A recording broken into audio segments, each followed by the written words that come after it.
সরকারি বাসে আজ থেকে মহিলাদের যাতায়াত ফ্রি করে দেওয়া হয়েছে। তবে কি কি কাগজপত্র দেখাতে হবে তা নিয়ে কিন্তু একেবারে টিকিট কাউন্টার থেকেই ঘোষণা করা হচ্ছে। দুর্গাপুরে সিটি সেন্টারে সরকারি বাস স্ট্যান্ডে সকাল থেকেই সেই ছবি চোখে পড়ছে। আজ থেকে ফ্রি বাস মহিলাদের জন্য ফ্রি বাস টিকিট চালু করেছি। যারা কারেন্ট যেতে চান আইডি প্রুফ দেখিয়ে আপনারা টিকিট নেবেন। আমরা এসবিএসটিসির পক্ষ থেকে মাননীয় মুখ্যমন্ত্রী শুভেন্দু অধিকারী মহাশয়ের সদিচ্ছায় এবং বিজেপির সংকল্প অনুযায়ী আমরা মহিলাদের জন্য ফ্রি বাস টিকিট আমরা আজ থেকে চালু করেছি। খুব ভালো, যাতায়াত করতে সুবিধা, একটু সুবিধা পেলে ভালো হয়। আর কি বলবো, সাশ্রয় হবে কি? ভালোই হবে, সুবিধা হলো, খরচও বাঁচলো, মেয়েদের যাতায়াতের সুবিধাও হলো।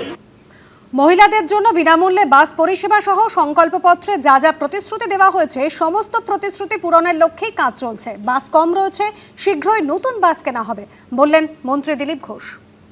এগুলো হওয়া যেটা ঘোষণা করেছে পার্টি, এবং এই যে আমাদের যারা সংকল্পপত্র ছিল সমস্ত সংকল্পপত্র প্রত্যেক ডিপার্টমেন্টে পাঠিয়ে দেওয়া হয়েছে সরকারে, যে এইগুলো ফলো আপ নিয়ে এই কাজগুলো তাড়াতাড়ি করতে হবে। সেই অনুযায়ী কাজ চলছে। আগামী বাজেটে দেখবেন তার রিফ্লেকশন আছে, সেই সংকল্পপত্রের যে প্রতিশ্রুতি সেগুলো যাতে হয় পূরণ, তার জন্য বাজেটেও তাকে যুক্ত করা হচ্ছে। আমার 3টে ডিপার্টমেন্টেও তাই করা হচ্ছে, তাড়াতাড়ি যাতে করা হয়।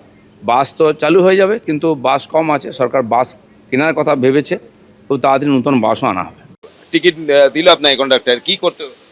কিছু না, আমাকে একটা আই কার্ড দেখাতে হলো। আই কার্ডের দেখে ওরা আমাকে ফ্রি টিকিটই দিল, কোনো পয়সা নিল না। আমি আমার বাড়ির থেকে যেখান থেকে চাপারালি মোড় আসলাম সেটাও একটা গভর্নমেন্ট বাসে এসছি আজকে। তা ওনারাও জাস্ট টিকিটটা দিল, কোনো পয়সা লাগেনি আজকে। এই যে আজকে থেকে রাজ্যে এটা নতুন শুরু হলো এই পরিষেবাটা মহিলাদের জন্য, মানে কি বলবেন? তো খুব ভালো উদ্যোগ। আমরা যারা প্রতিদিনই, আমার বারাসাত থেকে হাওড়া আমি যাতায়াত করি, তা আমার অনেকটাই যাতায়াত করতে হয়। গভর্নমেন্টের এটা একটা ভালো উদ্যোগ, এবং যারা ধরুন একটু যারা এখনো রোজগারের পথে যায়নি বা যারা ধরুন পড়াশুনো করছে তাদের পক্ষেও এটা খুব ভালো একটা উদ্যোগ আর কি। তাদের যাতায়াতের খরচাটা বেঁচে যাবে, এটাই হচ্ছে। আর এটা বেশ ভালোই লাগছে। এদিকে টালিগঞ্জে স্টুডিও পাড়ার পর এবার ক্ষোভের সুর শোনা গেল সঙ্গীত জগতেও। তৃণমূল সরকার এবং প্রাক্তন মন্ত্রী ইন্দ্রনীল সেনের বিরুদ্ধে লবিবাজি এবং কাটমানি নেওয়ার অভিযোগ করলেন সঙ্গীত শিল্পী ঋদ্ধি বন্দ্যোপাধ্যায়। এই বিষয়ে ইন্দ্রনীল সেনকে ফোন করা হলেও তিনি ধরেননি, উত্তর দেয়নি হোয়াটসঅ্যাপ মেসেজেরও। ইন্দ্রনীল সেনের আন্ডারে যে নেক্সাসটা চলতো, তার একটা লবি, তার একটা সিন্ডিকেট, তার একটা নেক্সাস চলতো। টালিগঞ্জের স্টুডিও পাড়ার পর এবার বেসুরো হয়ে উঠল সুরের জগৎ। তৃণমূল সরকারের বিরুদ্ধে ক্ষোভ উগরে দিলেন সঙ্গীত শিল্পী ঋদ্ধি বন্দ্যোপাধ্যায়। এবার সঙ্গীত জগতেও উঠল কাটমানি নেওয়ার অভিযোগ। লবিবাজি ও সিন্ডিকেট রাজের মতো চাঞ্চল্যকর অভিযোগ করলেন প্রাক্তন মন্ত্রী ও শিল্পী ইন্দ্রনীল সেনের বিরুদ্ধে। তারা 4টে-5টা করে, 6টা-7টা করেও এক একজন অনুষ্ঠান পেতেন, এবং প্রত্যেকে হাই পেমেন্ট পেতেন। সেটা ব্যাংকে পড়তো, সেখান থেকে টাকাটা রিটার্ন হয়ে আবার চলে আসছে অন্য জায়গায় তোলার মতন করে বা কাটমানির মতো করে। এটা কে নিচ্ছে? কে নিতে পারে? আমি তো বারবার একটা নামই বলছি, ইনি এবং এর সাঙ্গপাঙ্গরা। আপনি আমার ব্যাংকে রাখলেন 10,000 টাকা, আমাকে বললেন যে তোমার ওখানে 10,000 পারিশ্রমিক হিসেবে 10,000 টাকা রাখছে, তুমি কিন্তু আমাকে 2,000 টাকা ব্যাক করে দিও। শিল্পীর অভিযোগ, এসবের প্রতিবাদ যারা করেছিলেন তাদেরকে ব্যান করা হয়। আমি মোটামুটি লাস্ট 12-13 বছর ধরে ব্যান ছিলাম। ইন্দ্রনীল সেনের আন্ডারে যে নেক্সাসটা চলতো, বিভিন্ন রকম মঞ্চে দেখতেন যে পাঁচালি গাইছে, কীর্তন গাইছে, তাদের অনেকেই আছে যারা সরকারি চাকরি পেয়েছেন। সমস্তই আমাদের গায়ক মন্ত্রী নিয়ন্ত্রণ করতেন। তার একটা লবি, তার একটা সিন্ডিকেট, অবশ্যই তার একটা লবি, তার একটা সিন্ডিকেট, তার একটা নেক্সাস চলতো, এবং যারা তাকে সকাল থেকে হুজুর হুজুর বলে ফোন ঘোরাতো, টাকা দিত, গিফট দিত, সময় দিত, সঙ্গ দিত। কিছু কিছু শিল্পী আছেন কাজ পেয়েছেন কিন্তু সরকারের সাথে সেটিং করে। প্রাক্তন মন্ত্রীর পাশাপাশি সরকারি আধিকারিকদের বিরুদ্ধেও দুর্নীতিতে জড়িত থাকার অভিযোগ করেছেন ঋদ্ধি। সরকারি আধিকারিকরা ইনভলভড। আমি আমার রাজ্যে সরকারি কাজ পাই না, আমার নাম দেখলে আমি সরকারি হলও পাই না, আমাকে দেওয়া হবে না। এটা মনোবলি, কারো বাবার সম্পত্তি। রবীন্দ্র সদনকে ইন্দ্রনীল সেনের বাবা এসে তৈরি করে গেছিলেন। পরের দিকে সমস্ত কিছু নবান্নর থেকে সমস্ত কিছু বলে দেওয়া হতো কে পাবে কে পাবে না। আমাদের এই ফ্র্যাটার্নিটিগুলো না পচে গেছে। চারিদিকে আপনি দেখবেন কীটপতঙ্গের মতো লোকজন ঘুরপাক খাচ্ছে। সুতরাং নিজেরটা হয়ে গেল, নিজের ধান্দাটা গোছানো হয়ে গেল, চুপ। গেরুয়া সুনামিতে পালা বদলে গেছে রাজ্যে। ডবল সেঞ্চুরি হাঁকিয়ে প্রথমবার পশ্চিমবঙ্গে ক্ষমতায় এসেছে বিজেপি। ক্ষমতাচ্যুত হতেই ঘরে বাইরে তৃণমূল সরকারের বিরুদ্ধে উগরে উঠছে ক্ষোভ।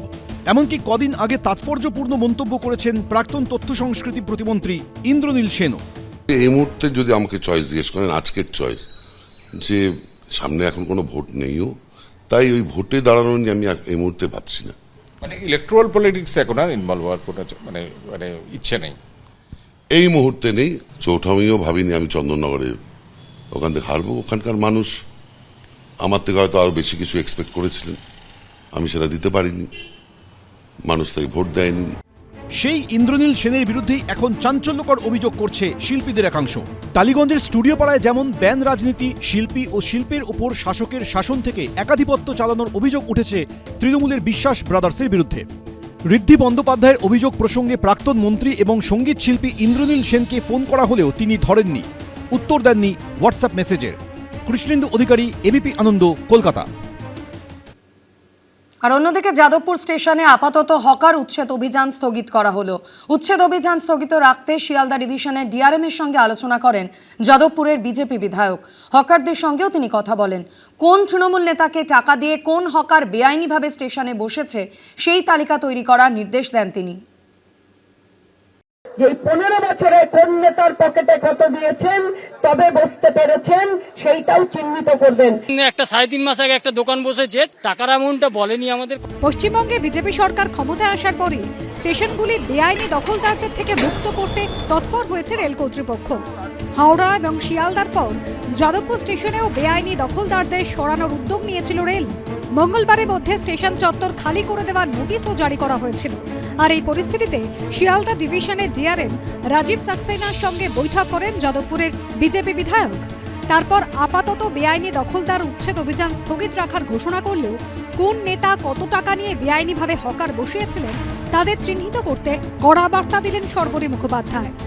15 বছর তৃণমূলকে টাকা দিয়ে যারা এই চত্বরে, স্টেশন চত্বরে দোকান করে হাজার হাজার মানুষের অসুবিধার কারণ হয়ে দাঁড়িয়েছেন, তারা যদি খোলা মনে আমাদের চিঠি দেন, তারা যদি চিহ্নিত করে দেন অমুক নেতাকে এত টাকার বিনিময়ে এখানে দোকান বসেছি, তাহলে পরে আমরা আপনাদের পাশে দাঁড়িয়ে সেই নেতার বিরুদ্ধে আইনি ব্যবস্থা নেব।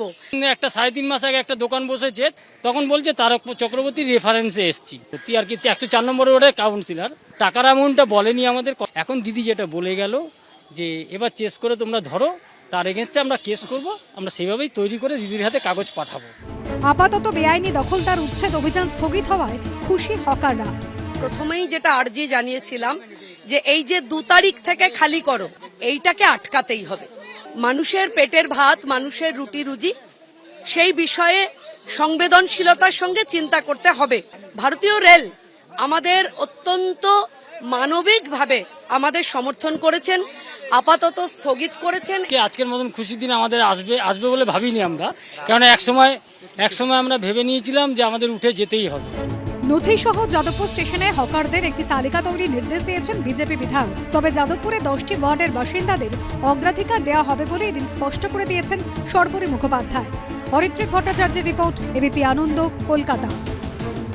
এবিপি আনন্দ, এগিয়ে থাকে, এগিয়ে রাখে।